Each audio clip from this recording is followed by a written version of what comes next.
We had a suspect taken into custody there by DC police. Caught him at this gas station. We'll get into details of who exactly he is, but obviously I just see 17 cop cars and 4 cops surrounding him, putting him down.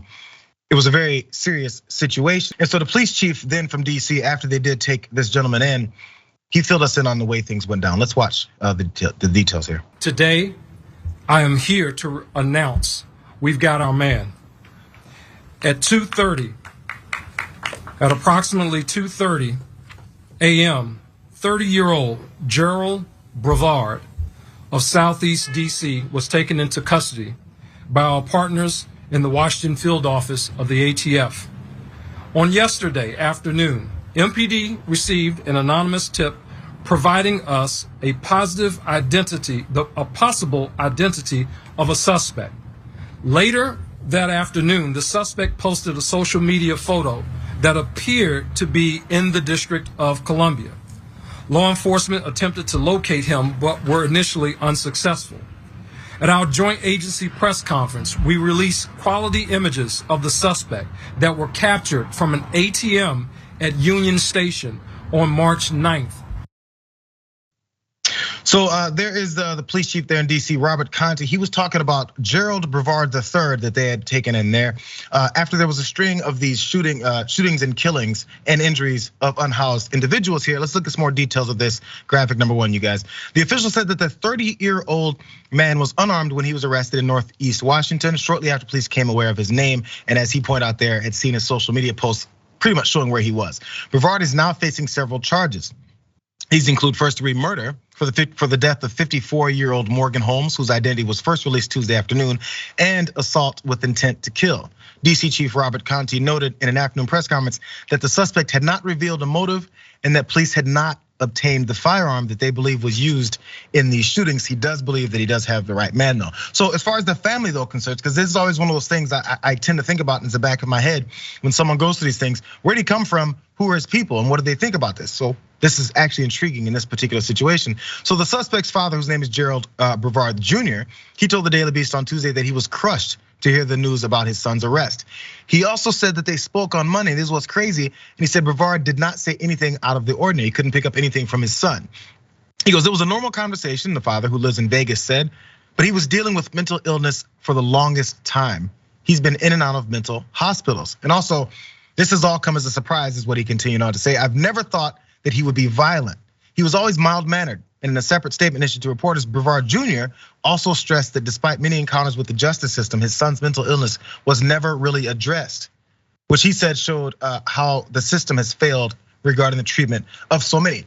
So really fast, he said he didn't think there was gonna be much violence from his son. And I can believe that. It's your son, it's who you know, and he's been failed because of mental health issues in the past. I'm buying all that. There is some more information though, as he wasn't sure whether or not he'd be violent. So he does have some history here. The history includes allegations of violent crimes, such as in July 2018 when Brevard was charged with assault after allegedly brandishing a knife and attempting to stab another individual during a dispute. In 2019, records show that Brevard was found mentally incompetent after a court-ordered exam and was temporarily committed to a city-operated psychiatric hospital. This could be where some of the failures did come with our system, and as far as taking care of whatever it is he was dealing with. So also in December of 2020, Brevard was charged with assaulting a woman in Virginia. And a month prior to that, police said that Brevard pushed a woman against a hotel hallway and assaulted her. And when the women who suffered minor injuries yelled, Brevard ran away. So there's some instances of potential violence and actual violence, and leading to that, and maybe it is connected to his mental health problems. And the system probably did fail him, as they do many folks in the system. It seems that this was coming down the way, and this is part of trying to help people out, David. And now we've got multiple people dead and a few others injured. It's just a sad story all around. Yeah, I mean, my mind always goes to how could this have been prevented? And there isn't always an answer for that, right? I mean, he was in and out of mental facilities. He was being treated. He had a history of this happening. Clearly the system failed him, but the question for me is what could have stopped this from happening? What could have been improved so that he would not have, done these things that he did? And for his family, or for his father to be surprised by this is odd. I mean, considering he has a history of violence, so he shouldn't have been all that surprised by him being able to, do something like this. But you think, maybe could a universal healthcare system have helped him in some way, or was it just going to be the same result if the same treatment was offered and he wasn't ultimately helped in the way that he should have been helped? So it's just tragic all around in not knowing how this could have been prevented. And what's weird is a lot of times there's folks that end up unhoused on the streets, and maybe they were also lost through the system as well. Maybe help wasn't given to them, and that's how they end up there in some of those cases.